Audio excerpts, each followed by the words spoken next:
This is the new facelifted VW T-Roc, and in this review we're going to tell you what's new and we're going to say whether it's any good. But first, this video is supported by Vitality Insurance. Get up to 25% cash back every month when you drive well. Look in our description to find out more and go to whatcar.com for a great deal on your next car.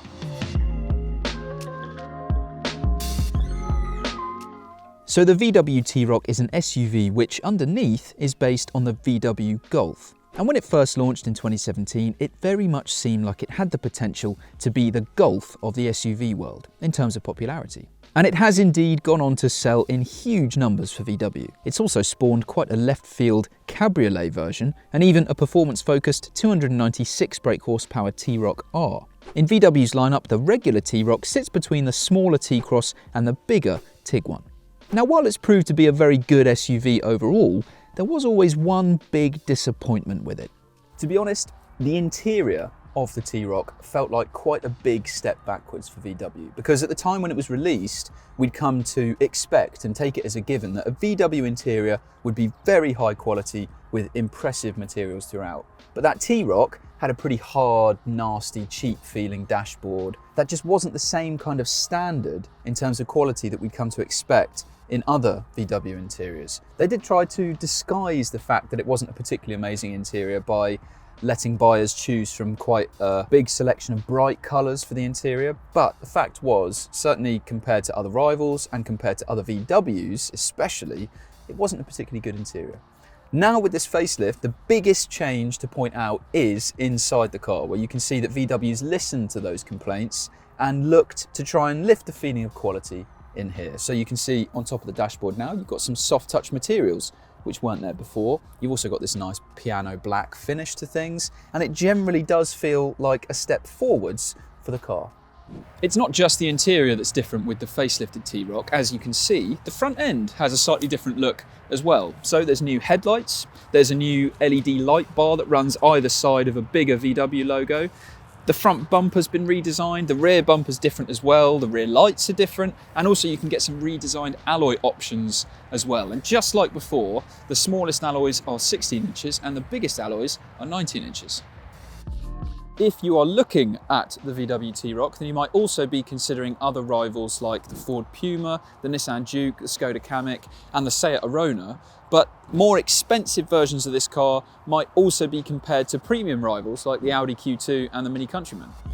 So we know the interior is slightly different from before. How does it now compare to those rivals that we've mentioned? Well, just like in the previous T-Roc, you have a very good driving position. So sat here behind the wheel, it does feel like you're in an SUV. It's not like you're just sat in a regular hatchback like a Golf. And there's also loads of adjustment in the steering wheel and in the seat, so it's very easy to get comfortable. And these sports seats that you get in R-Line trim are also really supportive and plush as well. But one problem with R-Line trim is that you get this touch sensitive panel on either side of the steering wheel here. And the problem with it is that not only is it very easy to accidentally trigger these buttons, but at the same time, it's quite difficult to deliberately use them, and they're just not very good, not very intuitive, very frustrating, as they are on lots of other VW products that they appear on. If you go for the lower trim levels, these are swapped for physical buttons, and everything is much better. But no matter what trim you go for, you're stuck with this touch-sensitive panel down here on the center console for the climate controls. Now, of course, physical buttons and dials are far better and less distracting to use for the climate controls, especially while you're driving. This setup down here isn't terrible though, because it's all clearly labeled, it's always visible, and it's responsive as well. It's certainly much better than the rubbish touch bar slidey thing that you're stuck with on the VW ID3 and other new VW products like that as well. Another slight change on the facelifted T-Roc is with the infotainment system here. So every T-Roc gets an 8-inch touchscreen, which is now mounted slightly higher up on the dashboard here. So it's easy to see, it's within easy reach as well. You've got these helpful shortcut buttons either side of the screen, and the system itself is pretty good. You get Apple CarPlay, Android Auto as standard, and other VW systems are plagued with glitches and laggy software, but you don't have that problem with the infotainment system that the T-Roc gets. And in fact, by the standards of this SUV class, this is actually one of the better infotainment systems out there. Now, what about the quality in here? Because we said that it's better than before, but is it better than all of its rivals now? Well, it is very good, There are still some cheaper feeling plastics lower down on the center console here, but they're more hidden than they were before. And this is a better interior in terms of quality slightly than the Seat Arona and also the smaller VW T-Cross. But it's still the case that an Audi Q2 and Mini Countryman, those posher rivals that this is also up against, they do feel much better really than what you get in this interior here. In the back, rear headroom is very good, unless you go for a T-Roc with a sunroof like the one that we've got, where you can see you lose quite a lot of space back here, but still you'd have to be over 6 foot tall to have your head brushing against the roof lining, so it's still pretty good, especially by the standards of this class. Likewise, legroom is also impressive compared to the cars that this is up against. So you've also got loads of space under the seat in front for your feet. It doesn't feel cramped, and there's more room back here than what you find in a Puma and also a Duke. In fact, the only competitor really that has more room than what's on offer in the T-Roc is the Skoda Kamiq.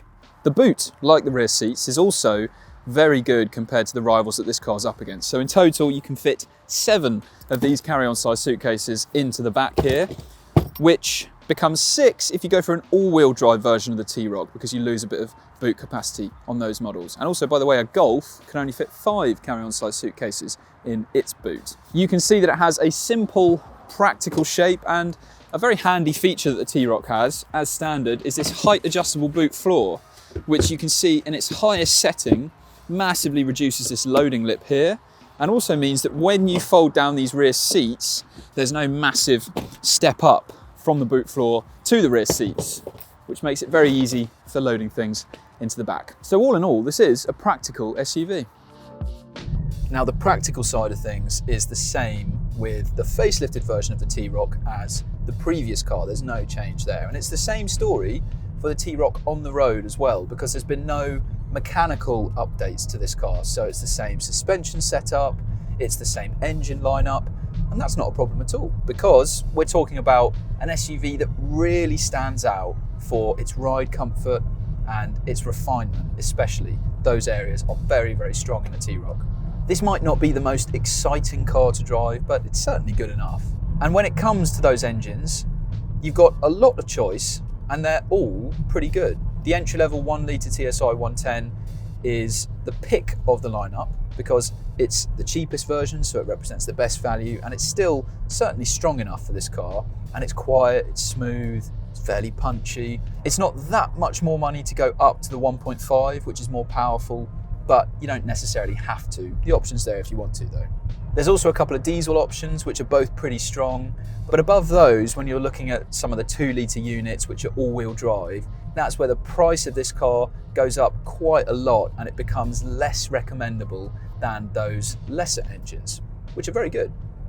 So if you've decided that you want to buy a T-Roc, we think the best version of this car is the 1 litre TSI 110 in entry-level Life trim. And the good news is that you don't have to add any optional extras as well, apart from metallic paint, because it's very well spec'd as standard. You get dual zone climate control, adaptive cruise control, and digital dials. And in fact, in terms of the pricing, it is a little bit more expensive than an Arona and a Puma, but the extra cost is fairly easy to justify because of all that kit that it gets as standard. If you look at the pricing across the lineup, compared to its rivals, this isn't a particularly cheap SUV, but neither is it crazily expensive. The best thing about the VW T-Roc is the ride comfort, but you do need to be a bit careful about which version of the car you go for. For the most comfortable setup, you need the entry-level trim because it gets 16-inch alloys, which are the smallest ones available with the car, and that comes with higher profile tyres than the rest of the lineup as well. And in that spec, this is a properly, outstandingly comfortable car by class standards. Right now, we're driving an R-Line T-Roc, which gets a stiffer suspension setup, and it's got the optional dynamic chassis control fitted to it as well. And the ride's still good, but it's definitely not as good as the entry-level version of this car. The flip side to that is that probably the worst thing about the T-Roc is the unexciting handling. As we've explained, it's certainly not bad, but a Puma is much more agile and engaging behind the wheel. So the VW T-Roc was a very good car before, and now the facelift keeps all the good bits the same, but adds a slightly better interior. If you're after an SUV this kind of size for this kind of money, it is definitely a brilliant choice. To find out more about this car and to get a £1,500 saving on one, go to whatcar.com. But before you go anywhere else, if you want to see lots more reviews like this, make sure you subscribe to our channel and tell us in the comments below what you think of the new T-Roc.